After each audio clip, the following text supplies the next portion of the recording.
Billionaire's daughter gives a plate of food to a homeless woman in the cold. What her father does next surprises everyone. The waiter placed the steaming plate on the table. Emily clapped her hands, her blue eyes shining with joy. "Daddy, it's here." "The pasta is here." Richard Coleman looked up from his cell phone for a second, saw his daughter smiling and went back to the screen. Another meeting cancelled. The Japanese investor wanted to reschedule. Again. That's nice, sweetie," he murmured, typing a quick reply. Emily picked up the small fork and twirled the strands of pasta. The Bella Vista restaurant was crowded on that Friday night. Conversations mingled with the clinking of glasses and silverware. Golden lights made everything cozy, and the smell of Italian food hung in the air. She took her first bite. It was delicious. Melted cheese, creamy sauce, exactly how she liked it. But something caught her attention. Outside, beyond the large glass window, a young woman was standing on the sidewalk. Long blonde hair swayed in the night wind, her light-colored eyes fixed on the restaurant tables. She was shivering. Emily stopped eating and watched with curiosity. The woman wasn't just casually looking.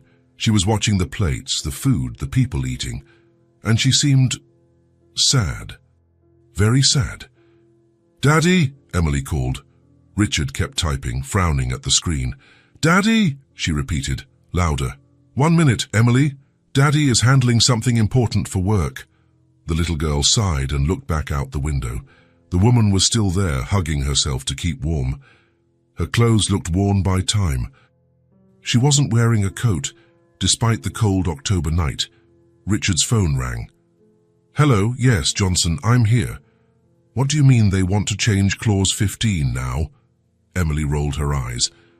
When Daddy answered the phone during dinner, it took forever. She continued to watch the people around her, but her eyes always returned to the woman outside. Why was that lady there? Why didn't she come into the restaurant to warm up? She seemed to be watching every plate that passed by the tables. Emily took a few more bites, but she couldn't stop looking. The woman moved a little, trying to shield herself from the wind that blew her blonde hair, but she remained glued to the glass. Her blue eyes seemed mesmerized by the movement inside the restaurant. Suddenly, Emily understood everything. The woman was hungry, really hungry, and cold. And she probably had no money to buy food. That's why she stood outside, just watching, wishing she could come in. The little girl's heart ached. She looked at her plate, still quite full, then at the thin woman outside, then at her father who hadn't even noticed the situation. "Don't, Johnson, that will delay everything." "I can't accept these changes," Richard said, irritated. Emily made a decision. Carefully, she held the plate with her 2 small hands. It was heavy and hot. Steam rose from the creamy sauce. She almost spilled it when she got up from her chair, but she managed to keep her balance. "Daddy, I'll be right back," she said softly. Richard waved distractedly, still glued to his phone call. Emily walked slowly between the tables. The plate was heavy for her 5-year-old hands, but she focused on each step. Some adults looked curiously at the little girl carrying food by herself. A couple at the next table smiled, finding the scene cute. The restaurant manager noticed her as she approached the door. "Is everything all right, dear? Do you need some help?" "No, thank you. I'm just going outside for a second." "But it's cold out there, little one. Are you sure?" "Yes, I'm sure." The manager hesitated, but he saw Richard still on the phone and decided to let the girl go. Emily pushed the glass door with her shoulder. The cold night wind hit her face as soon as she stepped onto the sidewalk. It was much colder than she had imagined. The blonde woman turned, surprised to see a child coming out of the restaurant alone, carrying a steaming plate. "Here, eat this. It's warm," Emily said, smiling and holding out the plate. The woman looked at the little girl, then at the plate of pasta, then back at Emily. Her light-colored eyes widened in surprise. What are you doing, sweetie?" "I saw you looking at the food from inside. You're hungry, right?" The woman swallowed hard. Tears began to form in her blue eyes. I can't accept this. Yes, you can. Emily held out the plate again. I've already eaten a lot, and it's really yummy. But it's your food, and I want to share it with you. What's your name? Martha, the woman replied, her voice choked with emotion. Hi, Martha, I'm Emily. Take the plate. Go on. Your hands are shaking. Martha hesitated for a few seconds. Looking around, her hands were trembling visibly, whether from cold or emotion, she didn't know. Finally, she reached out and took the warm plate. Thank you so much, she said, tears streaming down her face. Thank you so much, little angel. You're welcome. Emily clapped her hands, happy. Eat it quickly before it gets cold. Inside, Richard finally hung up the phone and looked up. Emily's chair was empty. He looked around the dining room, searching for his daughter. Emily, he called, loud enough for a few people to look over. No sign of her. Richard's heart began to race. Where on earth had she gone? He stood up quickly, nearly knocking over his wine glass. Emily, he shouted louder. Now several customers were staring at him. Richard began to walk hastily through the restaurant, checking the restroom, the hallways. Excuse me, he said to the manager. Have you seen a little blonde girl about 5 years old? Yes, I did, sir. She went out the front door a few minutes ago carrying a plate. She went out? Richard's blood ran cold. By herself? Richard ran towards the door, his heart pounding erratically. He pushed the glass door open forcefully and stepped out onto the cold sidewalk. The scene he found left him speechless. Emily was talking to a young woman who was holding her plate of pasta. The woman was crying but smiling at the same time, bringing small forkfuls to her mouth. Thank you, little angel, Martha was saying, her voice thick with emotion. You have a beautiful heart. Richard stood still for a few seconds, processing the scene. His little daughter had given her own food to a stranger who clearly needed the meal much more. Emily, he finally said, approaching them. You had me worried. What are you doing out here? Daddy! Emily turned to him, beaming. This is Martha. She was hungry, so I brought her my pasta. Martha immediately tried to give the plate back. I'm sorry, sir, I didn't ask her for anything. She came up to me. No, Martha. Emily held the woman's arm. Ja, the food is yours now, Richard observed Martha. She looked to be in her early 30s, blonde hair that must have once been well cared for, kind but tired blue eyes. Her clothes were clean, but worn from use, and she was shivering from the cold. Something stirred in Richard's chest. You're not giving the plate back, he said, surprising himself. Ah, but how about eating somewhere warmer? It's very cold out here. Martha hesitated. I don't have any money to pay. Nobody is asking for money, Emily said. Come eat with us, Martha. Richard felt something move inside his chest. His daughter's simplicity, the gratitude in Martha's eyes. Emily is right, he said. Please, join us. They went back inside the restaurant. The manager quickly arranged for an extra chair. Martha sat down slowly, still holding the plate as if it might disappear. I'm Richard Coleman. This is my daughter, Emily. Martha Stevens, it's a pleasure to meet you and thank you so much. Do you like pasta, Martha? Emily asked. I love it. Martha tried another forkful and closed her eyes. Wow, this is delicious. It's been a long time since I've eaten something like this. It's the best pasta in the city. Daddy always brings me here on Fridays. Richard watched Martha eat. She ate slowly, savoring each bite as if it were precious. When was the last time she had a full meal? Are you from around here? He asked. Born here, yes, I lived here my whole life. Lived? Emily frowned. Did you move? Martha smiled sadly. It's a little complicated, sweetie. Richard motioned for Emily not to press, but she continued. Where do you live now? Martha hesitated. Right now. I don't have a permanent home. What do you mean? Sometimes I can stay in shelters, other times on the street. Emily's fork stopped in mid-air. On the street. Her eyes widened. But that's dangerous. And cold. It is, sweetie, but sometimes it's what you have. Richard felt a lump in his throat. He signaled for the waiter. Could you bring a menu? He said. Then he turned to Martha. Order whatever you like. I can't accept anything else. Yes, you can, said Emily. Daddy has lots of money. Emily, Richard laughed awkwardly. It's true, you always say we have a comfortable life. Martha laughed too, and Richard noticed how her face transformed when she smiled. Your daughter is very special, she said. That she is. Martha ordered a vegetable soup. She ate slowly, talking with Emily about silly things.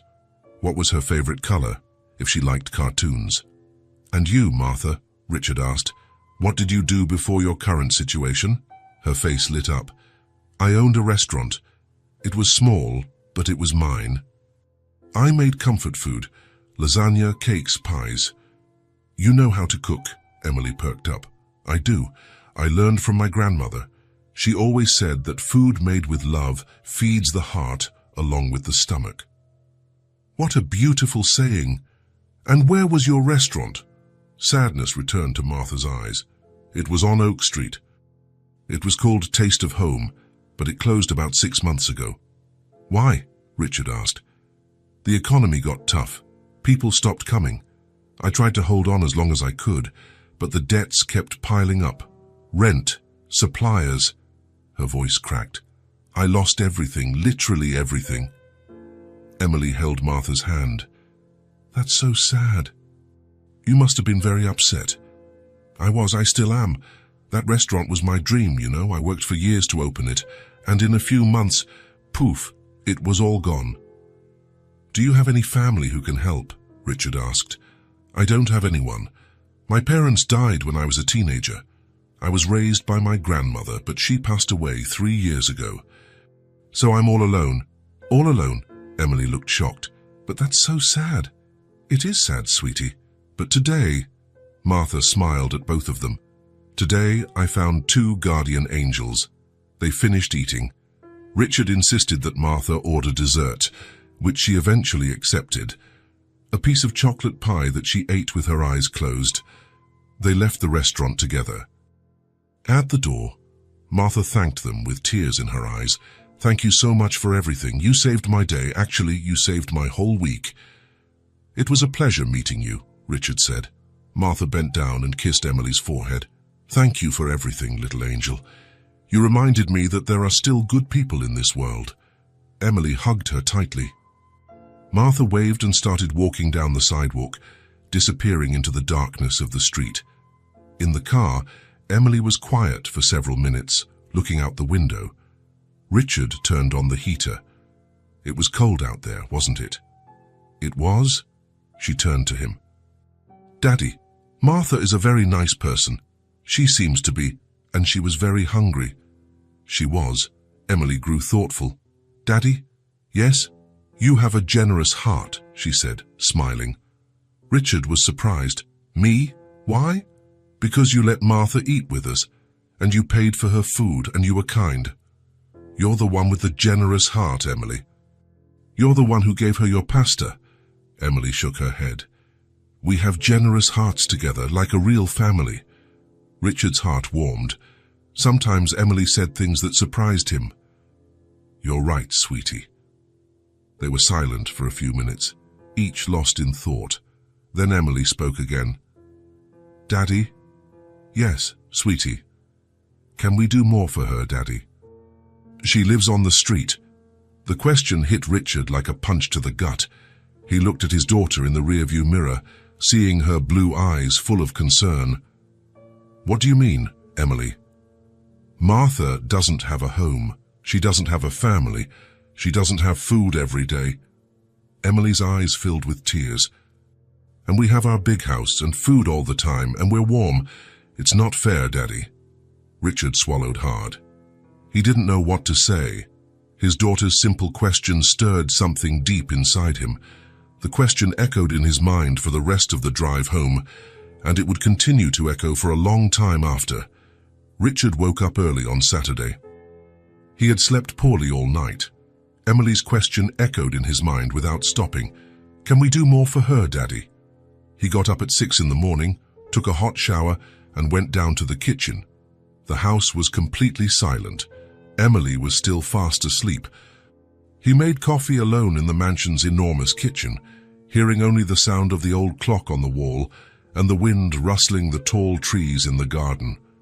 He sat at the large table, which could easily seat 8 people, and drank his coffee in silence. The house was beautiful, but too cold. He had always found it too big for 2 people. Maybe it was finally time to do something about that situation. He grabbed his car keys and left without waking Emily. 20 minutes later, he parked in front of the Bella Vista restaurant. The place was closed on Saturday mornings, but Richard knew Martha would probably be nearby. As she had said the night before, she usually stayed in the area during the day. He began to walk the streets around the restaurant. He checked the nearest park, then the side streets, the public benches. Nothing. He was starting to think he wouldn't find her when he decided to go to Oak Street, where her old restaurant used to be. That's exactly where he found her. Martha was sitting on a bench on the sidewalk, a few blocks from where Taste of Home used to be. She was reading an old book with pages yellowed by time, her blonde hair shining in the soft morning sun. She was wearing the same clothes as the night before, but they were clean and tidy. Richard approached slowly, not wanting to startle her. "Martha." She looked up from her book, completely surprised. "Richard, what? How did you find me here?" "You said yesterday that you stay in the area during the day. I decided to come look for you." Martha closed the book carefully and stood up, clearly nervous about his presence. "Did something serious happen? Is Emily okay?" "Emily is fine. In fact, it's because of her that I came to find you." "Because of her?" Richard pointed to the empty bench. "May I sit for a minute?" Martha hesitated for a moment, then nodded. They sat down with a respectful space between them. "Yesterday on the way home, Emily asked a question that I couldn't get out of my head all night." Martha waited in silence, holding the book tightly in her lap. "She asked if we could do more for you. She said it wasn't fair that you don't have a home, family, or food every day, while we have all of that to spare at home." "Children say things like that," Martha said with a sad smile. "They don't understand how the world really works yet." "Maybe they don't. Or maybe they understand it much better than adults do." Martha looked at him with growing, genuine curiosity. "What exactly do you mean by that?" Richard took several deep breaths. He had thought about this moment all morning, rehearsed the words in the car, but now that he was here, it all seemed more complicated than he had imagined. "You said yesterday that you know how to cook very well." "I do." "And that you had your own restaurant." "I did, that's right." "So you know how to work hard. You know how to fend for yourself, to take care of yourself."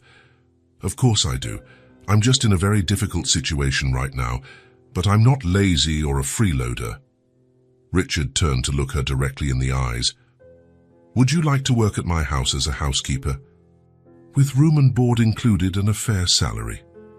Martha blinked several times in a row, as if she hadn't quite understood the words. "I'm sorry. What?"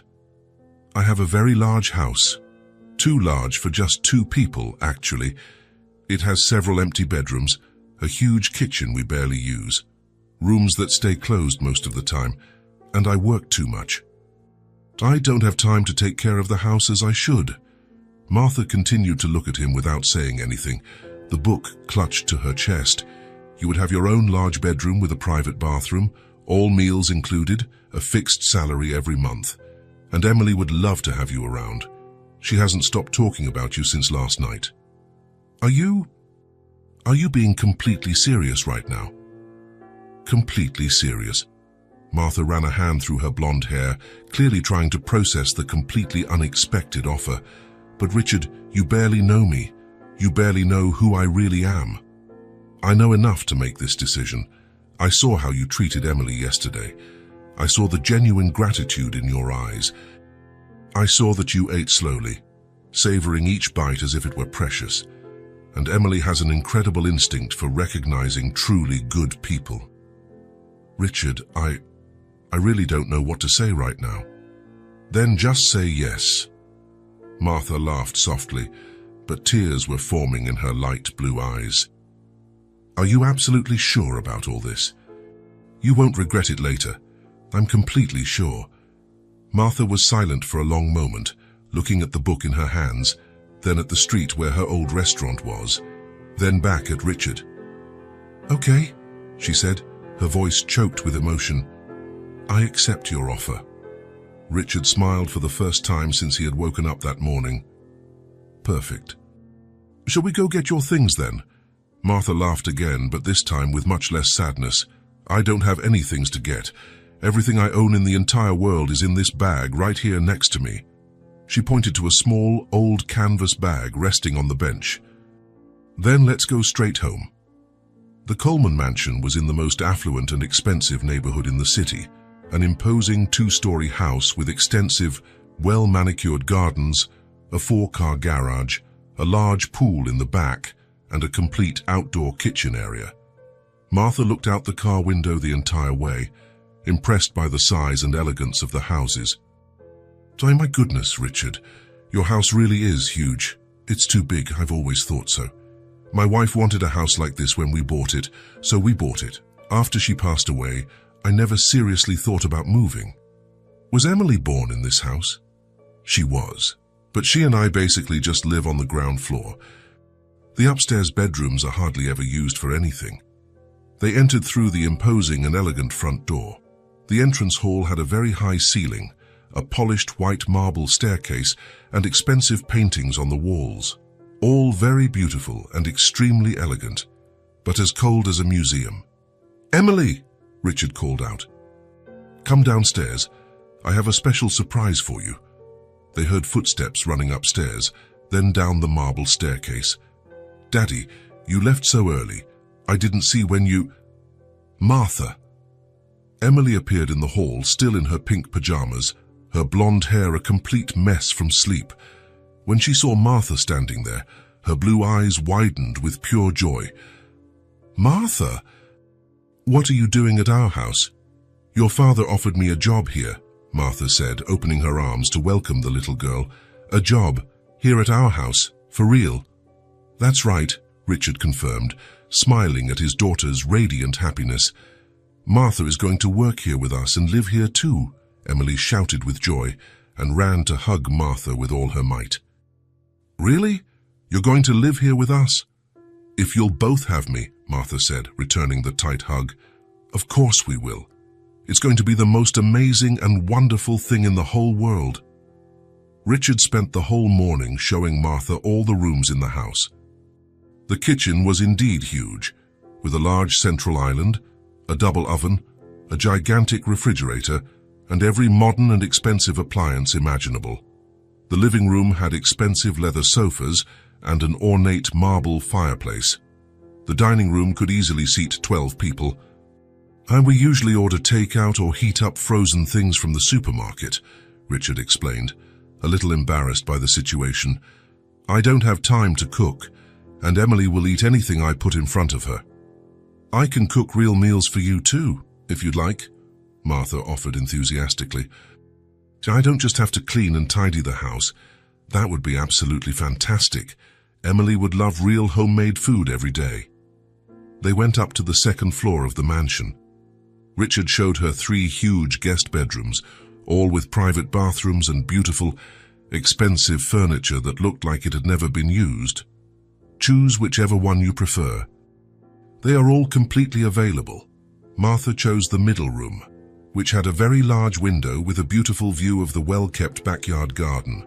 The room was significantly larger than the entire apartment where she had lived before losing her restaurant. "It's absolutely perfect," she said, placing her small bag on the king-size bed. "Good, tomorrow we'll go out to buy clothes and everything else you need," Richard said. "You don't have to bother."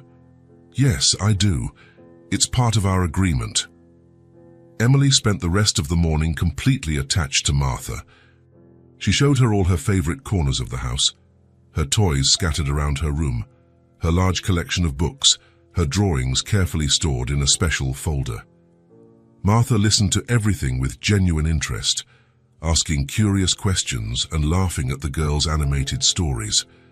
At lunchtime, Martha insisted on cooking something special. "Let me see what you have in that big fridge of yours." She found fresh eggs, cheese, ham, ripe tomatoes, and a few other vegetables. In just half an hour, she prepared perfect omelettes, golden and creamy, served with a fresh, colorful salad. "Wow, Martha," said Richard, taking a careful first bite. "This is absolutely delicious. It's 1,000 times better than those tasteless frozen things we always eat," Emily declared enthusiastically. "I promise to cook real homemade meals for you every day," Martha said, smiling. In the afternoon, Emily ran to get her entire collection of colored pencils and a stack of white paper. "I'm going to make a very special drawing for you, Martha." They sat together at the large living room table. Emily put her all into the drawing, a large house with 3 smiling people in front, a tall man with dark hair, a blonde woman in a blue dress, and a little girl right in the middle of them. Below she wrote in still crooked but very careful letters, "My new happy family." Martha held the drawing with the utmost care. "It's beautiful, Emily. It's the most beautiful drawing I've ever seen in my whole life. I'll keep it forever." "Really and truly, really and truly. I'm going to put it on my bedroom wall today." Emily clapped her hands, completely radiant with happiness. At night, Martha completely outdid herself for dinner. She prepared roast chicken seasoned with fresh herbs, golden roasted potatoes, steamed colorful vegetables, and a simple homemade chocolate cake for dessert. The dining room table, which was rarely used, was set with a beautiful tablecloth, porcelain plates, and even lit candles. "Martha, you didn't have to go to so much trouble," said Richard, genuinely impressed. "It's not trouble when you do it with love and pleasure," she replied, smiling. During the delicious dinner, Emily made a special request. "Martha, tell me a cool story." "What kind of story would you like to hear?" "Any kind. Do you know how to tell cool stories?" Martha smiled with motherly affection. "My grandmother used to tell me wonderful stories when I was little, like you. I can tell you one she always used to tell." "Tell me, please."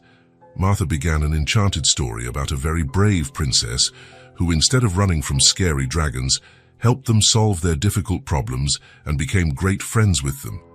Emily listened completely fascinated, asking curious questions and offering creative suggestions for the story. Richard also found himself paying attention, relaxed in a way he hadn't felt in a long time. When it was time for Emily to go to bed, Martha naturally offered to accompany her. "Can I brush my teeth in your bathroom, Martha?" "Of course you can, sweetie. Feel free to use it any time." Richard stayed in the living room and heard joyful laughter coming from upstairs. Real, spontaneous laughter, full of pure and genuine joy. It had been far too long since he had heard that wonderful sound filling the empty hallways of the house.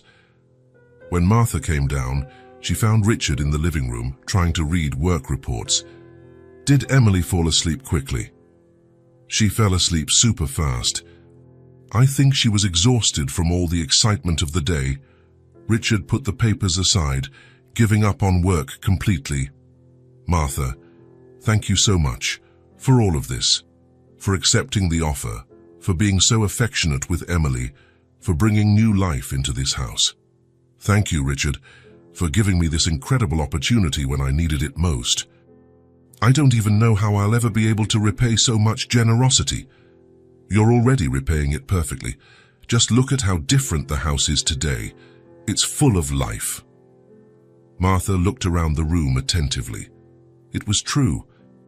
There were used plates on the dining table, the pleasant smell of homemade food still in the air, Emily's colorful drawings scattered on the sofa, cushions disarranged where they had been sitting. "Your house is really beautiful, Richard," she said sincerely, "but it was very, very quiet before. Too quiet. I work so much that sometimes I completely forget to live life." They sat in comfortable silence for a few minutes. "Richard?" "Yes." "Can I ask about Emily's mother? You don't have to answer if you don't want to talk about it." She passed away when Emily was only 2, a very aggressive cancer. It was all very fast and difficult. I'm so sorry. Those were very difficult years for both of us. Emily barely remembers her, unfortunately. I tried to be both a father and a mother, but work consumes too much time. Martha stood up gently. I'll let you finish your work. Thank you again for everything, Richard. Martha went up to her new room. She placed Emily's drawing on the nightstand and lay down on the softest bed she had ever slept in. For the first time in 6 long months, she didn't have to worry about where she would sleep the next day. Downstairs, Richard put away the reports without finishing any of them. He went up to say goodnight to Emily and found her fast asleep, hugging her favorite teddy bear. There was a serene smile on her little face. He passed by Martha's room. The door was ajar and he saw a small light on. She was organizing her few belongings and hanging Emily's drawing on the wall, just as she had promised she would. Richard went to his own room smiling genuinely. The house was different. It had life again. It had human warmth. The Coleman mansion, once cold and silent, was finally breathing with life again. On Monday morning, Martha woke up at 6. She had slept better than she had in months, but the habit of waking up early remained. She went down to the kitchen and found Richard already dressed, drinking black coffee and looking at his phone. Good morning, she said shyly. Good morning, Martha. Did you sleep well? Very well, thank you. Richard finished his coffee quickly. I have a meeting at 7:30. Emily wakes up at 7. She usually has milk with cereal. I'll leave some money on the table for you to order food for lunch. I can cook, Martha offered, if you have the ingredients. The fridge is full. Help yourself. He left in a hurry. Martha was left alone in the huge kitchen. She opened the refrigerator and sighed. It was full of expensive products, but nothing went together. Imported cheeses, wines, sophisticated pâtés, but nothing for a simple meal. At 7 o'clock sharp, Emily came downstairs in her pajamas, rubbing her eyes. Good morning, Martha. Good morning, sweetie. How about a special breakfast today? Emily's face lit up. What are you going to make? Martha looked at the available ingredients. How about pancakes? I have flour, eggs, milk. I've never had real pancakes, only the frozen kind. Martha smiled. Then today will be your first time. She mixed the batter while Emily watched, fascinated. The sweet smell of the first pancake on the griddle filled the kitchen. Wow, that smells so good, Emily said, bouncing in her chair. Martha served 3 golden pancakes with honey. All done? Emily took the first bite and her eyes lit up. Martha, this is so yummy. It tastes like happy food. Happy food. Yes, it makes you happy on the inside when you eat it, Martha laughed. Happy food. I like that name. For lunch, Martha prepared a simple grilled cheese sandwich with tomato soup. Emily ate everything, once again declaring it was happy food. That evening, when Richard got home from work, he found the table set in the kitchen, not in the formal dining room, but at the small, cozier kitchen table. What's this? He asked, surprised by the smell. Martha made a real dinner, said Emily, running to hug him. And it's not sad food like always. Sad food. That frozen stuff, Martha makes happy food. Richard sat at the table. Martha served a simple dish, grilled chicken with herb-seasoned rice and a fresh salad. Martha, you didn't have to. It was my pleasure. Richard took the first bite. The flavor surprised him. It was simple, but perfect. The chicken was tender, the rice flavorful without being overpowering, the salad fresh and crisp. This is very good, he said sincerely. Really? Really? I haven't eaten something like this in a long time. Emily clapped her hands. I told you. Happy food. On Tuesday, Martha woke up even earlier. She went to the market with the list Richard had left, but she bought different ingredients. Instead of gourmet products, she bought simple things: ripe tomatoes, onions, garlic, fresh herbs. She made a full breakfast, creamy scrambled eggs, golden toast, and cut fruit. Emily ate everything, talking about the drawings she would make for Martha during the day. For lunch, she prepared a colorful omelette with vegetables. Emily helped break the eggs. "Can I stir it?" "Of course, you can." Emily stirred the batter with excessive care, her tongue sticking out in concentration. "I'm making happy food too." "Yes, you are, sweetie." In the evening, Martha went the extra mile. She made a simple beef stew with potatoes and carrots. The smell filled the entire house. Richard arrived and stopped at the kitchen door. "What's that smell?" "Stew," said Martha, stirring the pot. "It smells like Grandma's house." Emily laughed. "Martha cooks like a grandma, food that hugs your tummy." During dinner, Richard ate more slowly than usual. "My Martha, where did you learn to cook like this?" "From my grandmother, like I said. She used to say that good food doesn't have to be complicated, it just needs to be made with care." She was right. "Did you really like it? I know you're used to expensive restaurants." "That's exactly why. Sometimes you forget that simple food can be the best." Emily nodded vigorously. Happy food is better than fancy food. The rest of the week followed the same pattern. Every morning, Martha woke up early and prepared a homemade breakfast. Emily always helped, declaring they were making happiness in the pan. On Wednesday, she made freshly baked cheese biscuits. Emily stood at the oven door waiting for them to rise. "They're getting chubby," she said, laughing. "Just like you'll get if you eat too many," Martha joked. "I don't care. I want to get chubby from happy food." On Thursday, she prepared a simple chocolate cake for dessert. Emily helped lick the bowl. "Martha?" "Yes?" "Why is your food different?" "Different how?" "It makes us want to stay together. The food before made us eat quickly and go do other things." Martha stopped stirring the batter. "Maybe because I make it thinking of you two." "What do you mean?" "When I cook, I think about how much you'll enjoy it. If it will make you happy." Emily hugged Martha's waist. "That's why it's happy food, because it has love inside." On Friday, Richard came home from work early. He found Martha and Emily in the kitchen, making cookies. Emily had flour on her nose and was smiling radiantly. "Daddy, look what we made." Richard watched the scene. The kitchen was an organized mess. Dirty bowls in the sink, flour on the counter, but the smell was incredible.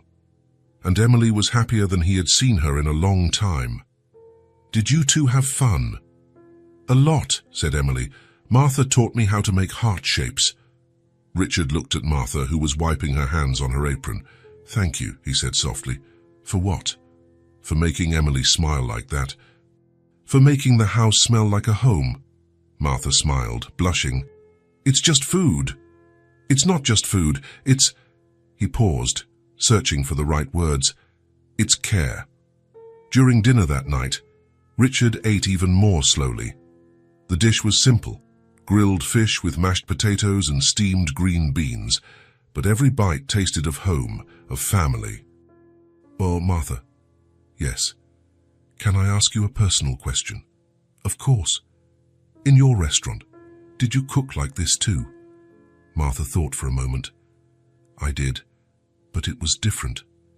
"How so?" "There, I cooked for customers. Here, I cook for you." It makes all the difference in the world. Emily, who was more interested in making mountains with her mashed potatoes, looked up.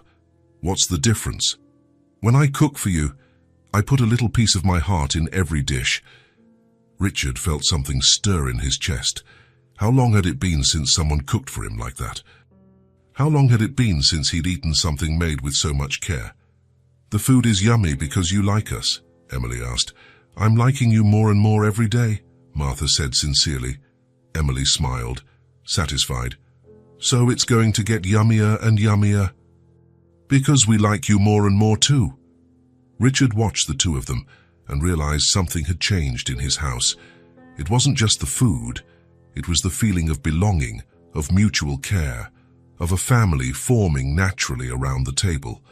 For the first time in years, dinner wasn't just a necessity. It was a moment of connection, warmed by the love Martha put into every meal. Happy food, as Emily called it. And it truly was. It was a Thursday night. Emily had fallen asleep early after a day full of playing in the garden. Martha was finishing washing the dinner dishes in the kitchen when Richard appeared at the door. "Can I help?" "It's almost done," she said, drying her hands on a towel. "Just need to put these pots away." Richard came closer and started putting the plates in the cabinet. They worked in silence for a few minutes, a natural rhythm they had developed over the past few weeks. "Martha?" "Yes? Would you like some tea or coffee?" She looked at him, surprised. Usually, after dinner, Richard went up to his office to work. Sure, tea would be nice. Richard put water on to boil while Martha finished wiping down the counter. He seemed nervous, fidgeting with the cups unnecessarily. "Is everything okay?" she asked. "Yes, it is. I just wanted to talk." They sat at the small kitchen table with their steaming mugs. The house was quiet, with only the sound of the clock on the wall and the wind outside. "Martha, can I ask you a question?" "Of course. How do you feel living here?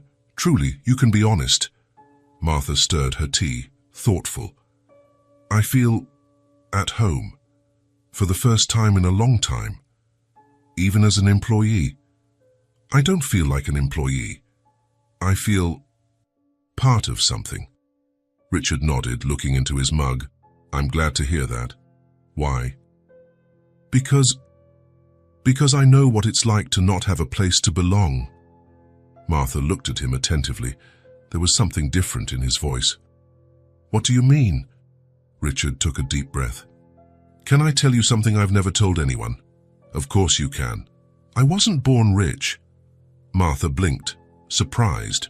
She glanced around the luxurious kitchen, then back at him. "What do you mean?" "I grew up in a very poor neighborhood on the other side of town. My mother was a cleaner. My father left when I was 6. Really? Really? We lived in a tiny apartment, with leaks in the ceiling and cockroaches in the kitchen." Martha leaned forward, interested. "And how did you get here?" Richard smiled sadly. "Luck. And good people who helped me along the way." "Tell me more." "My mother cleaned offices at night. I went with her because there was no one to stay with me. I did my homework in the empty rooms using the light from the buildings. How difficult." "It was. But there was a man, the owner of one of the companies, Mr. Peterson. He always came in late and would find me there, studying. And then, one day he stopped and asked what I was doing. I explained the situation. The next day, he brought me books." Martha smiled. "How kind. That was just the beginning. He found out I was good at math. He started giving me problems to solve, like it was a game." Richard paused to take a sip of his tea. "When I turned 15, he offered me a part-time job in the office. Filing papers, making coffee, simple things, but he paid me well." "And your mother?" "She was suspicious at first. She thought no one would do that without wanting something in return, but Mr. Peterson was genuine. He was a good person. The best. He paid for my college, all of it. Said I was too smart to waste my life." Martha felt her eyes well up. What a beautiful story. "It's not over. When I graduated, he offered me a position at his company. I started as an assistant, but I learned quickly. And after that, I worked hard, very hard. I worked overtime, studied at home, proposed solutions to problems no one asked for. And it paid off. It did. When Mr. Peterson retired, he made me a partner. He said I had transformed the company into something much bigger." Richard looked out the kitchen window. "He died 2 years later. It was like losing a father." "I'm sorry. The company grew. I became rich, bought this house, but I never forgot where I came from." Martha was moved. "That's why you helped me, because someone helped you too." "Exactly. Mr. Peterson always said that good people recognize other good people, and that we have to pay forward the kindness we receive." He was right. Richard turned to look directly at Martha. "When I saw you that night, and I saw Emily giving you food, I thought of Mr. Peterson. I thought of how he saw something in me that I didn't even know existed. And you saw something in me. I saw a hard-working, kind person who hadn't given up despite everything. I saw someone who deserved a chance. Martha wiped away a tear that had escaped. Thank you for giving me that chance. Thank you for accepting it. They sat in silence for a few minutes, each lost in thought. Richard? Yes? Can I confess something too? Of course. Since my restaurant closed, I felt invisible, like I didn't matter to anyone in the world. And now I feel seen, cared for. Like I matter. You do matter, Martha. To Emily, to me, to this house. Sometimes I still can't believe I'm here. Believe it. You deserve to be here. Martha smiled through her tears. You know what else? What? For the first time since I lost everything, I feel like I have a purpose again. What purpose? To take care of you both. To make Emily smile. To prepare happy food every day. Richard chuckled softly. Happy food. Emily came up with the perfect term. She really did. Because that's exactly what I do. I put happiness in the food. And it works. The house is completely different since you arrived. It's different for me too. Before I cooked to survive. Now I cook for love. Richard reached his hand across the table. Martha hesitated, then took it. Martha, I want you to know that you're not just an employee here. You are family. Really, really. Emily adores you. And I also really like having you here. I like being here too, a lot. Then it's settled. This is your home. Our home. Martha squeezed his hand. Thank you, Richard, for everything, for seeing me, for giving me a chance, for making me feel like I belong somewhere again. Thank you for bringing life into our home, for taking care of Emily, for teaching us what happy food is. They laughed together. I think Mr. Peterson would be proud of you, said Martha. I think so too. He always said that true success is measured by the kindness we spread. Then you are very successful. We are being successful together. Martha stood up to wash the mugs. Martha, yes, thank you for listening to me. It's been a long time since I've talked about my story. Thank you for trusting me. Always. That night, Martha went up to her room feeling lighter. She finally understood why Richard had been so kind to her. It wasn't pity, it was recognition. It was someone who had been through hardship recognizing another person in the same situation. Richard felt different too. Sharing his story with Martha had created a new connection between them. It was no longer just boss and employee. It was a partnership, a chosen family, united by mutual understanding. The next morning, when Martha came down to make breakfast, she found a note on the table. Martha, thank you for the conversation last night. Today I want you to choose what we have for dinner. Anything that makes you happy, R. She smiled, tucking the note into her pocket. She was going to prepare her grandmother's favorite dish. Happy food for a family that was learning to be happy together. Martha woke up on a Saturday morning with a different feeling in her chest. It had been 3 weeks since she had arrived at the Coleman's house, and for the first time in a long time, she woke up without the familiar tightness of anxiety in her stomach. She went down to the kitchen and found Emily already awake, sitting at the table with her colored pencils spread all over. Good morning, sweetie. You're up early today. Good morning, Martha. I'm drawing the breakfast you're going to make. Martha laughed, looking at the paper. Emily had drawn perfect pancakes with strawberries on top and drops of honey dripping down the sides. How did you know I was going to make pancakes? Because it's Saturday, and Saturday is Martha's special pancake day. Martha looked closer at the drawing. Emily had put great care into every detail, even drawing steam rising from the pancakes and a smiling sun in the corner of the paper. It's beautiful, Emily. You're very talented. I'm going to hang it on the fridge when I'm done, so everyone can see you make the most beautiful food in the whole world. Something warmed Martha's heart. How long had it been since someone valued her work in the kitchen so much? In the restaurant, people ate quickly and left. Here, Emily turned every meal into a small celebration. She began to prepare the pancakes while Emily finished her drawing. The girl chattered non-stop about her plans for the day, about the books she wanted Martha to read to her, about the games they could invent in the garden. "Martha?" "Yes, sweetie?" "You're the best cook in the whole city. Actually, in the whole country." Martha smiled, flipping a golden pancake on the griddle. "Thank you, Emily. I'm so happy you like my food. It's not just liking it. Your food is better than any restaurant." Martha paused for a moment, spatula suspended in the air. Emily spoke with such conviction, such sincerity in her blue eyes. "Do you really think so?" "Of course I do. Daddy used to take me to very fancy restaurants before, but the food was bland, pretty, but soulless. Yours has... it tastes like joy and care." Martha felt something stir inside her chest, a small spark of something she had lost long ago. Confidence, hope, pride in her own work. "Tastes like joy," she repeated, smiling genuinely. "I really like that description. It's true. When I eat your food, I feel happy inside. Like I have good butterflies in my tummy." Richard came down a few minutes later, finding the kitchen filled with laughter. Emily was telling a funny story about a crazy dream she had, where all the pancakes in the world gathered to have a big party on the moon. "Good morning to you both," he said, observing the scene with growing affection. "Daddy, look at the drawing I made of Martha's food."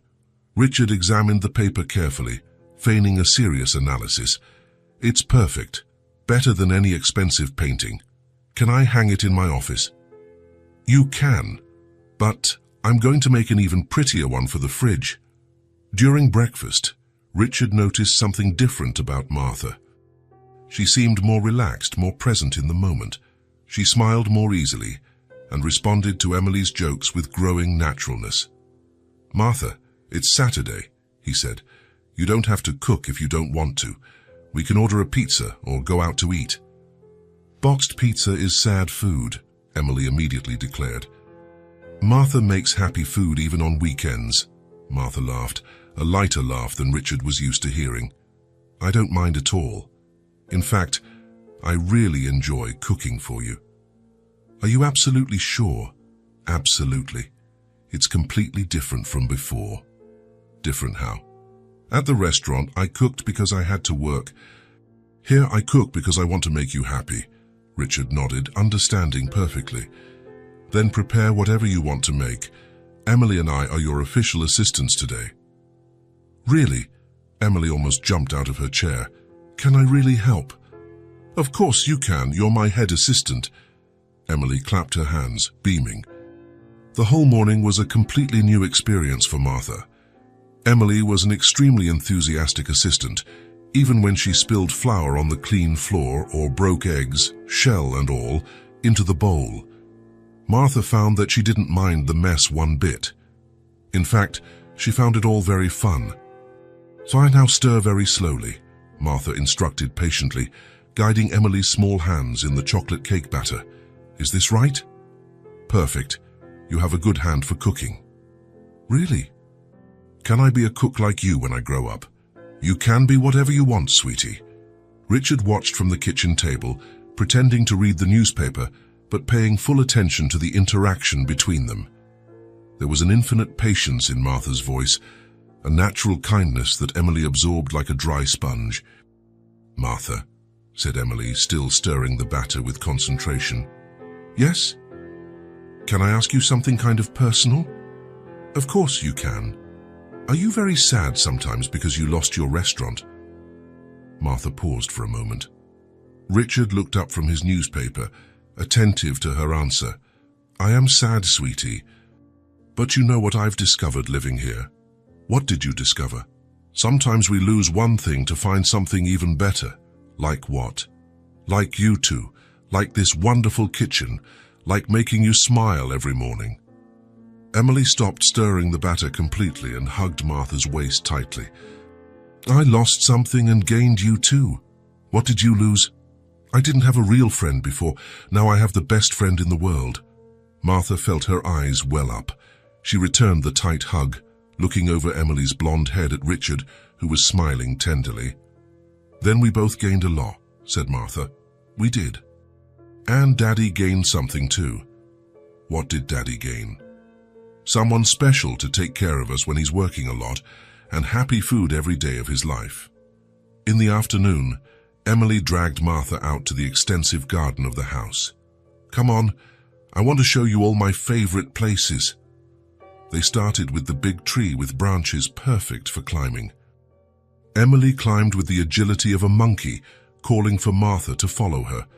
I don't know if I can climb that, sweetie. It's been a long time since I've climbed a tree. Yes, you can. I'll teach you. I'm an expert at this. Martha laughed, but she tried. With Emily's constant help and cheerful encouragement, she managed to climb a few low branches.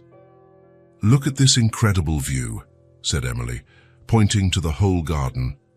From the top of the tree, Martha could see the entire beautiful property, the well-kept garden, the blue pool, the imposing house, and she could also see Richard in his office window, watching them with a smile on his face. It really is beautiful, Martha agreed. Martha? Yes? Are you going to stay with us forever? The question hit Martha with a small jolt. She looked at Emily, seeing pure hope and a little bit of fear in her light blue eyes. I really hope so. Do you promise you'll try to stay? Martha hesitated for a few seconds. There was still a part of her that feared all of this was too temporary. That Richard would change his mind, that something would go very wrong. Emily, sometimes things change even when we don't want them to. But you want to stay, right? I really, really do. Then everything will be all right. My grandma always said that when you really want something good, the whole universe helps make it happen. Martha smiled, despite the anxiety she still held in her heart. Your grandma was a very wise woman. She was, and she would have liked you a lot. I'm sure of it. They climbed down the tree carefully and spent the rest of the afternoon playing in the garden. Emily taught Martha all the games she had invented, showed her every special corner of the garden, and told detailed stories about each flower and tree. This red rose is Emily number 1, she said, pointing. And that one over there is Emily number 2. Why Emily number 1 and 2? Because Daddy planted them when I was born. One for each year I've been alive. Martha smiled, touched by Richard's kindness. What a beautiful idea. Every year he plants a new one on my birthday.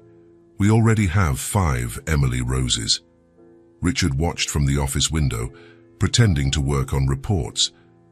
He saw Martha running after Emily in a lively game of tag, saw them hiding behind the large trees in an elaborate make-believe game, saw Emily teaching Martha how to make colorful flower crowns.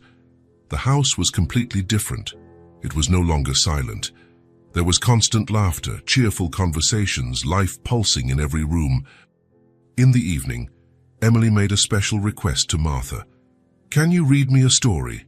In my room. Of course I can, sweetie. They went up to the room together. Emily's space was full of vibrant colors, stuffed animals, and dozens of drawings taped to the walls. Martha sat comfortably on the bed, while Emily chose a book. To this one, she said, picking up a book about a brave girl who lived in a magical forest full of talking animals. Martha began to read in a soft voice, but Emily soon interrupted her. Martha, you read differently than Daddy. Different how? Daddy reads the words that are written. You tell the story as if it's really happening in front of us. Martha smiled with affection. That's because I imagine the whole story really happening in my head. That's why it's 1,000 times more interesting and exciting. They continued reading, but Emily asked constant questions, created crazy theories about the characters, and suggested alternative endings for each chapter. Martha realized the girl didn't want the story to end, because that would mean it was time for bed. Emily will read more tomorrow, I solemnly promise. Do you really, truly promise? I truly promise. Emily snuggled under the soft blankets. Martha. Yes, sweetie. Can I tell you an important secret? You can tell me any secret. Before you came here, sometimes I was scared at night. Martha's heart ached. Scared of what? Of being too alone.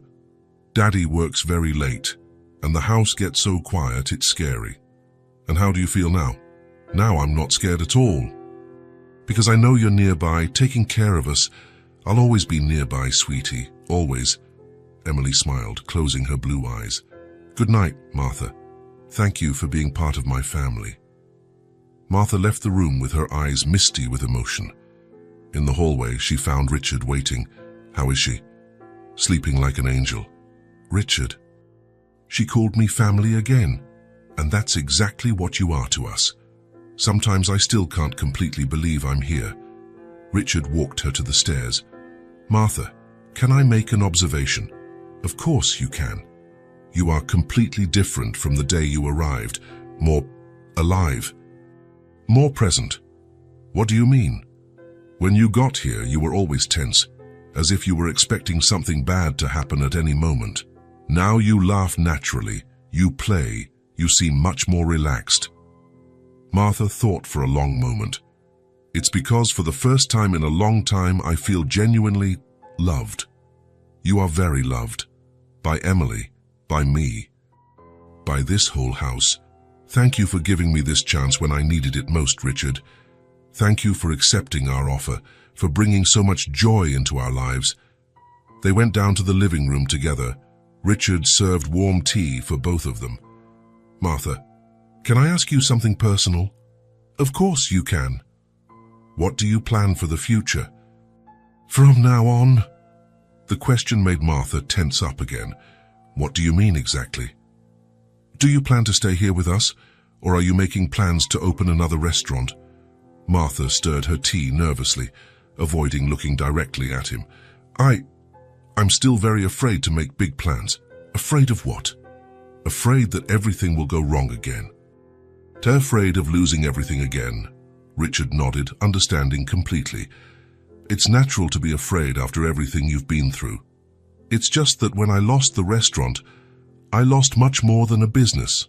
I lost my identity, my self-esteem, my faith in the future. And how do you feel now? Now I'm starting to believe again. Very slowly, but I am. What are you believing in? That I can be good at something. That I can make a real difference in someone's life. That I deserve to be happy. Richard smiled sincerely. You make a big difference, Martha. In Emily's life, in mine, in this whole house. Sometimes it still feels like a dream that's too good to be true. Then I'll remind you every day that it's completely real. Martha smiled, feeling lighter. Thank you for everything. We're a family now. Families always support each other. That night, Martha went up to her room thinking deeply about the word family. Emily had called her family. Richard had too. For the first time since she had lost everything, she had a real place in the world where she belonged. She looked out the window at the garden where she had played with Emily that afternoon.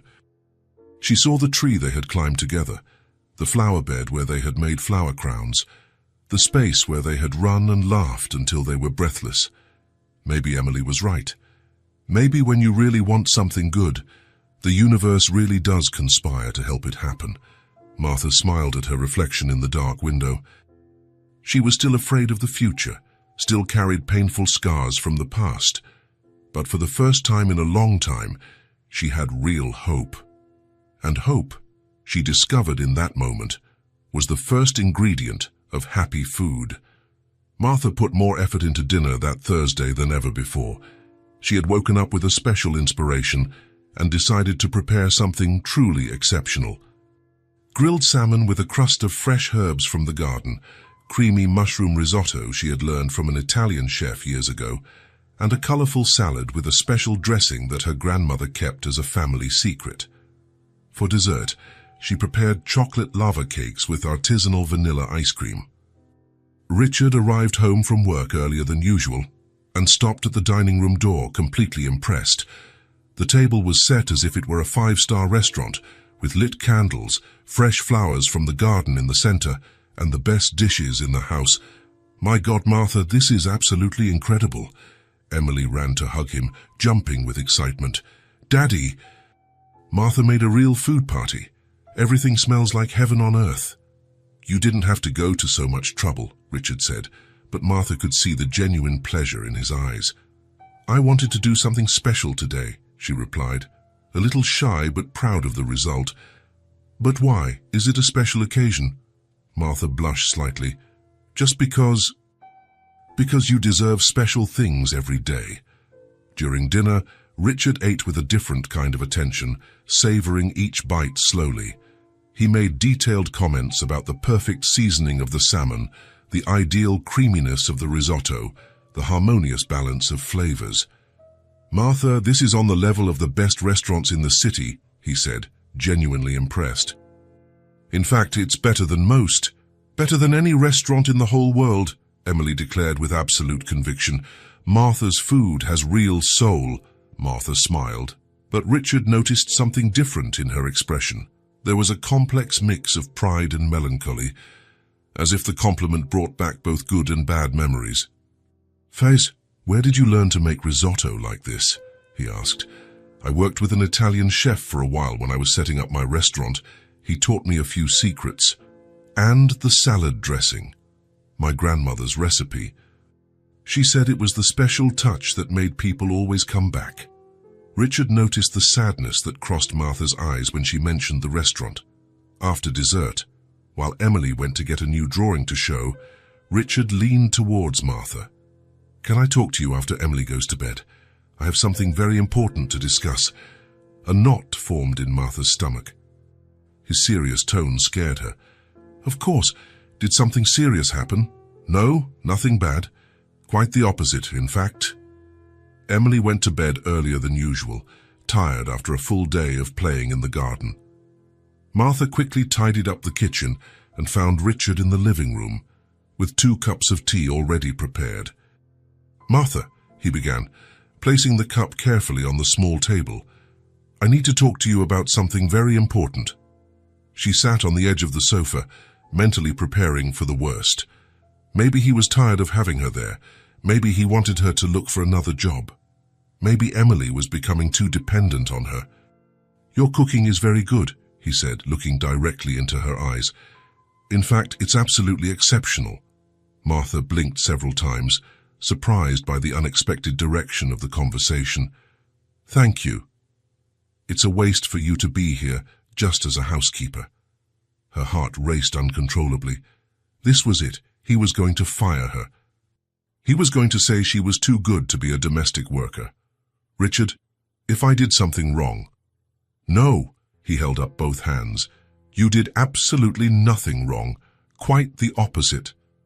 She waited in tense silence, completely confused about where the conversation was going. "Martha, for months I've been thinking about diversifying my investments. I've always wanted to invest in something related to the food industry, but I never knew exactly where to start." She remained silent, not understanding. "I'm seriously thinking about opening a restaurant." "A restaurant?" "Yes, and I want you to be the head cook, the executive chef." Martha felt as if the world had completely stopped spinning. She heard the words clearly, but she couldn't process their full meaning. "What?" "You have an absolutely incredible natural talent, Martha. Your food has something that you can't learn in an expensive culinary school. It has heart, it has soul, it has a special magic." Martha was in complete shock. "Richard, every meal you prepare is a work of art. Not just the taste, but the way it makes us feel, the way it transforms our home. But I've already failed once. Failed completely. Everyone fails at some point in their life. It doesn't mean we shouldn't try again. It means we have experience." Just then Emily appeared at the top of the stairs, still in her pajamas with messy hair. Can I come down for a second? I completely forgot to brush my teeth. Come on down, sweetie, said Richard. Emily ran down the steps and stopped abruptly when she noticed the seriousness of the conversation. What are you talking about with such serious faces? Martha was still processing everything. Your dad is proposing to open a restaurant with me. Emily was silent for exactly 3 seconds. Then she screamed with pure joy and jumped on the sofa. I told you, Daddy. I always told you. Her food is the happiest in the whole world. Emily, don't shout like that. But it's true, she continued, completely excited, jumping from one side to the other. Everyone will want to eat Martha's food. She's going to be the most famous cook in the whole city. The country, the planet. Richard laughed at his daughter's contagious excitement. See, Martha, Emily fully approves of the idea. Martha looked at both of them, feeling a confused mix of intense joy and paralyzing terror. Richard, it's incredible. But I need to think about it very carefully. Of course, take all the time you need. No rush at all. Emily came closer and hugged Martha tightly. You're going to say yes, right? Please, please, please. I'll think about it very carefully, sweetie. But you want to, right? I can see it in your eyes that you really want to. Martha felt her eyes well up. Emily was right. She wanted to a lot, desperately. But the fear was infinitely greater than the desire. Yes, I want to, she admitted in a low voice. But I'm very scared. What are you scared of? Emily asked innocently. That everything will go wrong again. That night, Martha couldn't sleep a wink. She lay in bed staring at the dark ceiling, her mind spinning in endless circles without stopping. Her own restaurant again. The chance to go back to doing what she loved professionally. The opportunity to have a real business, to be independent, to achieve her dream a second time. But she also vividly remembered everything she had lost the last time. She remembered the terrible day she had to lay off her last employee. His tears, a young man with a pregnant wife and bills to pay. She remembered calling the suppliers, one by one, with a choked voice, explaining that she couldn't pay the outstanding bills. She remembered the horrible meeting with the property owner, where she signed the papers that officially closed Taste of Home. She remembered leaving the completely empty restaurant for the last time, carrying only a small box of personal belongings. She remembered crying alone in her car, knowing she had disappointed everyone who believed in her. She got up at 4 in the morning, giving up on sleep completely. She went down to the kitchen, made chamomile tea, and sat at the table, watching the silent garden through the window. What would happen if she failed again? Richard would lose all the money he invested because of her, and worse still, he would lose the trust he had in her. Emily would lose the admiration she showed for her every day. And her, could she emotionally survive another devastating failure? At 6 in the morning sharp, Richard came down to the kitchen and found her still sitting at the table, with deep, dark circles under her eyes and an expression of complete exhaustion. Martha, did you get any sleep at all? I couldn't even close my eyes, she admitted, her voice hoarse. Richard sat in the chair next to her, concerned. Do you want to talk about what's worrying you? Martha took several deep breaths before she could speak. Richard, I'm so afraid of failing again. It's completely natural to be afraid after what you've been through. No, you don't completely understand, she interrupted, an urgency in her voice. When my restaurant closed, it wasn't just a business that failed. I failed. As a person, as a professional, as a human being. Richard listened to her in respectful silence, seeing the pain in her eyes. I had employees who depended on the salary I paid, suppliers who trusted me and gave me credit, regular customers who genuinely liked what I did, and I let everyone down. Martha, and what if the exact same thing happens again? What if I let you down too, and Emily? I couldn't bear to see disappointment in your eyes. Richard reached out and held her hand on the table. Martha, look at me. She raised her teary eyes, meeting his firm gaze. If we fall, we will get up together. You won't be alone this time. You'll never be alone again. How can you be so sure? Because now you have a real family. You have people who believe in you unconditionally, who will support you no matter what happens. Martha began to cry softly, tears of relief mixed with fear. I'm so scared at Richard, so scared I'm not good enough. I know you're scared. But the fear can't be bigger than the dream, and you have a real gift, Martha. And what if it doesn't work out anyway? And what if it does? What if it's the beginning of something absolutely incredible? Just then, Emily came running down the stairs, still in her pajamas and with her hair a complete mess. Good morning, family. Why is Martha crying? Was someone mean to her? Richard gently motioned for her to come closer. Martha is scared about the new restaurant we talked about last night. Emily immediately sat on Martha's lap and hugged her with all her might. You don't have to be scared at all, Martha. Not one little bit. Why not? Because you are officially the best cook in the entire universe. And I will always be here to support you in everything. Martha hugged Emily tightly, feeling her heart warm. Thank you, my dear. Martha? Yes? If you cook at the new restaurant, I'll be the first person to eat there. Every single day. Martha laughed through her tears. Every single day. Every day. And I'll bring all my friends from school to meet you and try it too. And I'll tell everyone that you're part of my family. Richard smiled, seeing Martha begin to relax for the first time since the night before. See? You already have a guaranteed customer base and free marketing. Emily continued excitedly. And can I help choose the name of the restaurant? And the colors of the walls. And can I make drawings to hang up? And can I be the official taste tester for all the new dishes? Emily, calm down, sweetie. No, Daddy. This is going to be the most amazing thing in the world. Martha is going to make everyone happy with her magic food. Martha looked at Emily, then at Richard, feeling something shift inside her chest. Do you really truly believe it can work? We believe with all our hearts, they both said at the same time, without hesitation. Martha was silent for a long moment. She could still feel the fear very present, but also a small spark of hope beginning to grow and shine. And if I say yes, what would it be like exactly? Richard's face lit up visibly. First, we would find the perfect location together.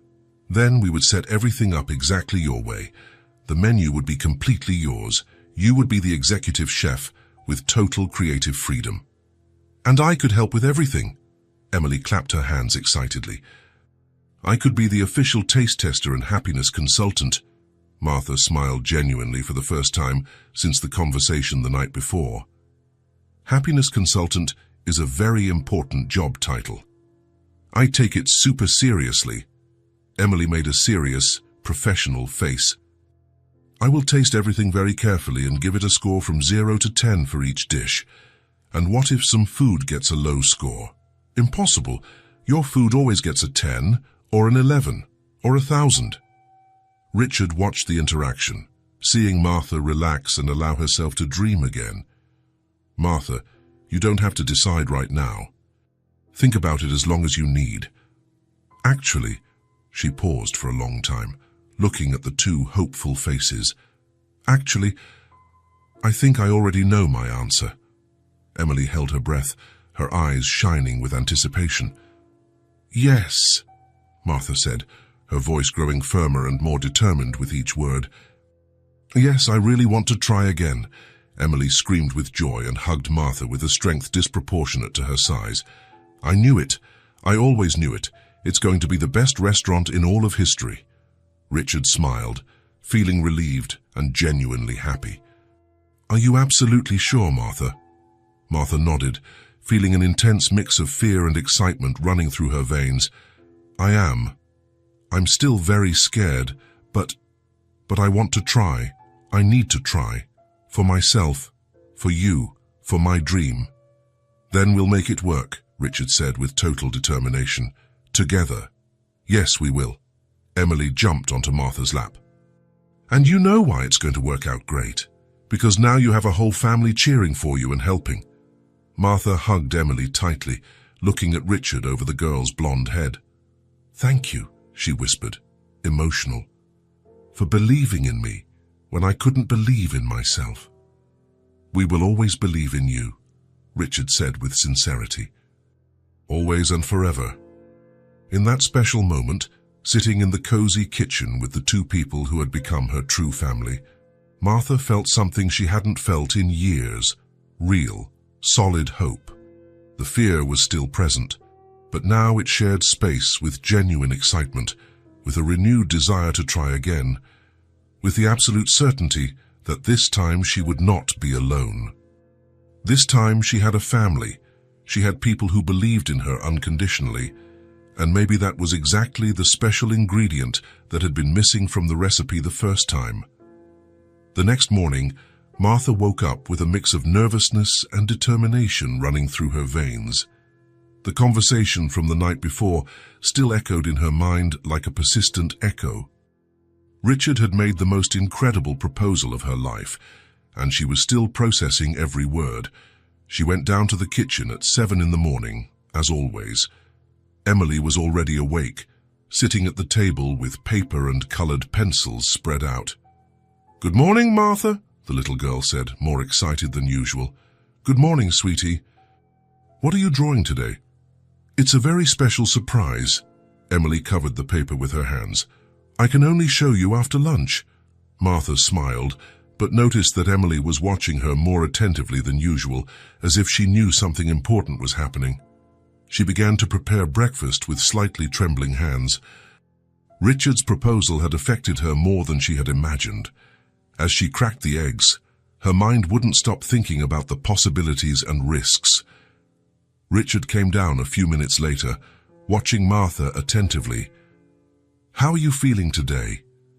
"Nervous," she admitted without hesitation. "Very nervous, but determined too." "That's an excellent sign." Nervousness and determination together usually create incredible things. During breakfast, Emily chatted about her plans for the day, but Martha noticed that the girl continued to watch her with curious eyes. For lunch, Martha decided to prepare something special and challenging. Perhaps it was a way to test herself, to see if she could still cook under pressure. She chose to make a shrimp risotto that required refined technique and constant patience.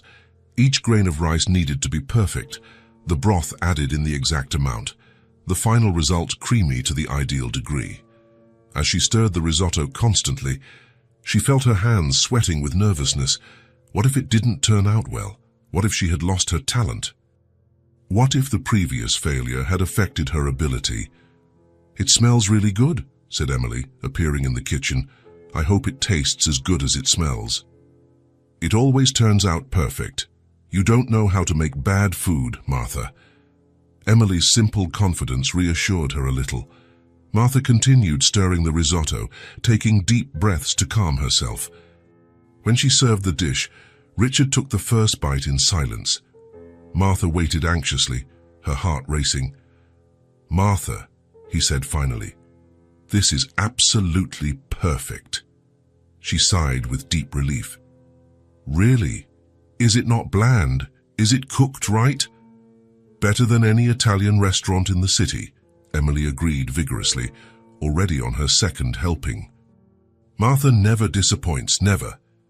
After lunch, Emily finally revealed her drawing.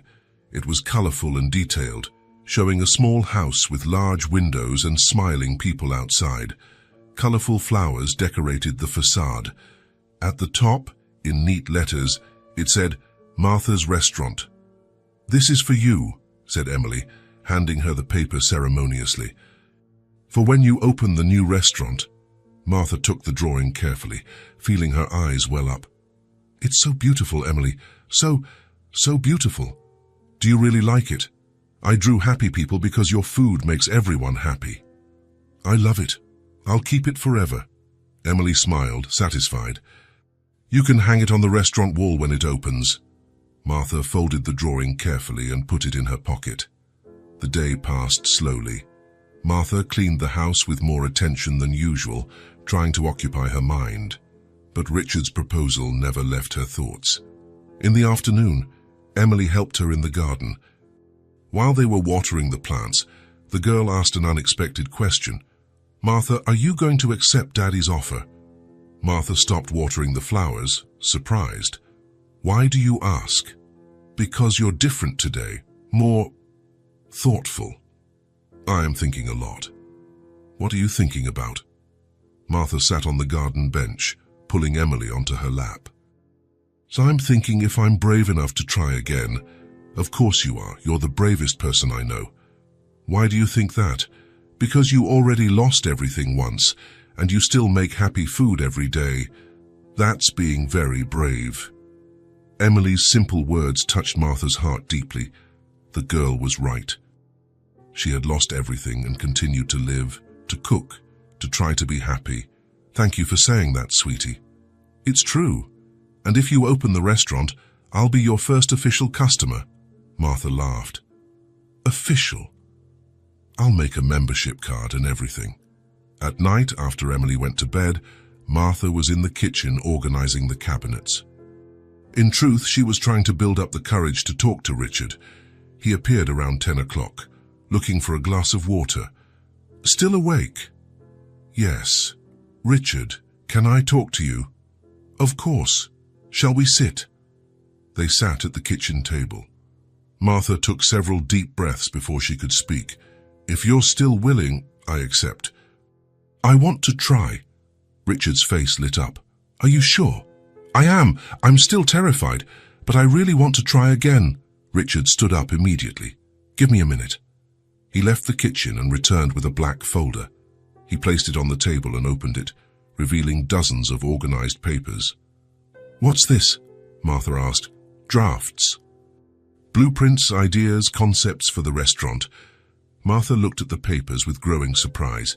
There were detailed drawings of a cozy restaurant with huge windows, wooden tables, an open integrated kitchen. "You've already thought of all this?" "I've been thinking about it for months. I was just waiting to find the right person." Martha examined each drawing carefully. The restaurant in the drafts was exactly as she had always dreamed. Small, intimate, familiar, welcoming. "It's perfect," she said, her voice choked with emotion. "I can change anything you want." "You don't need to change a thing. It's perfect just the way it is." Martha smiled through her tears, finally allowing herself to believe it was possible.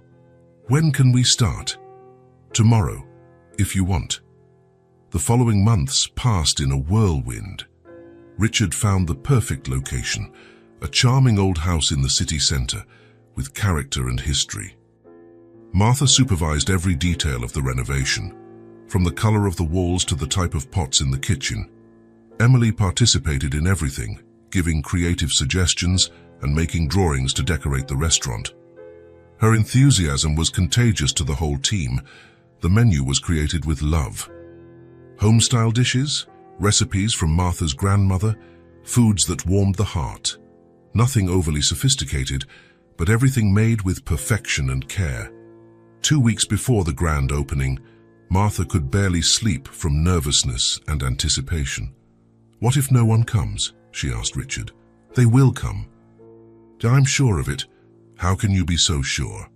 "Because your food is special, and special places always find the right people."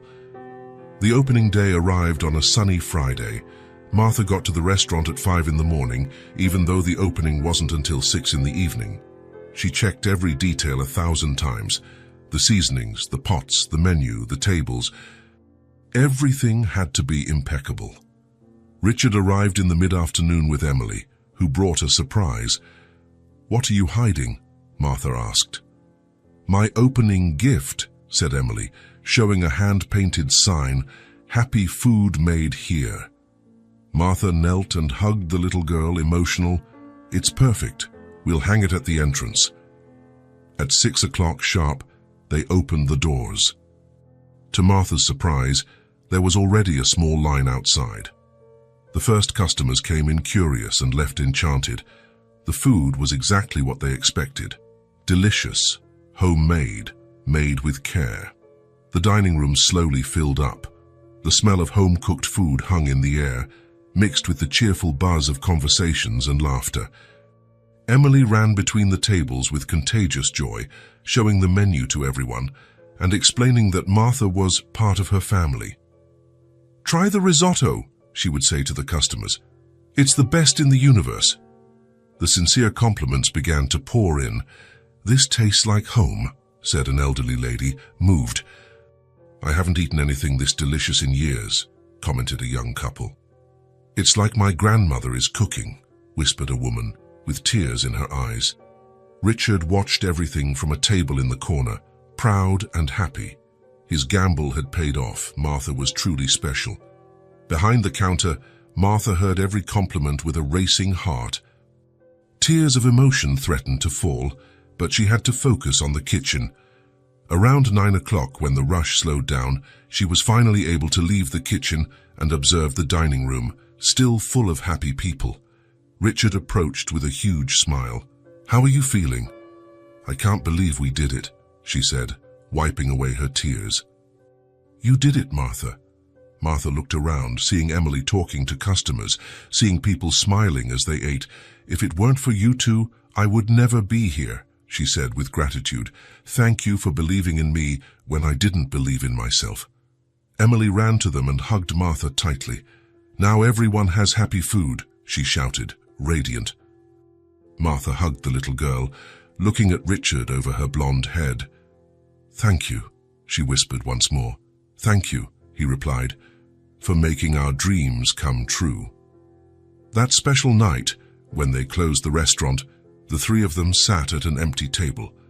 Emily had fallen asleep in a chair, exhausted from so much running and talking.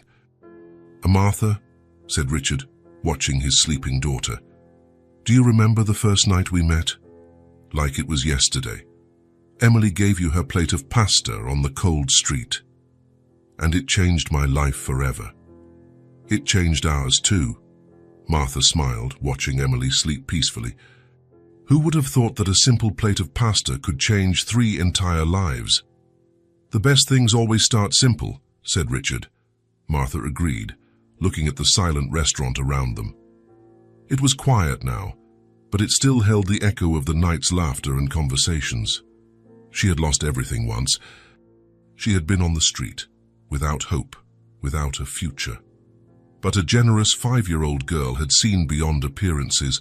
She had seen a person who deserved a chance, and that chance had turned into a real family, and the family had turned into a dream come true. Martha smiled deeply, finally at peace. Sometimes, the best things in life begin with the simplest gestures. Like sharing a plate of pasta with a stranger on a cold night, or like believing that everyone deserves a second chance to be happy. The story had ended where it began, with food made with love, with true affection, and with the certainty that small gestures of kindness can change the entire world forever. A plate of pasta, a generous little girl, a father who believed, a woman who started over, 4 lives transformed by the magic of happy food.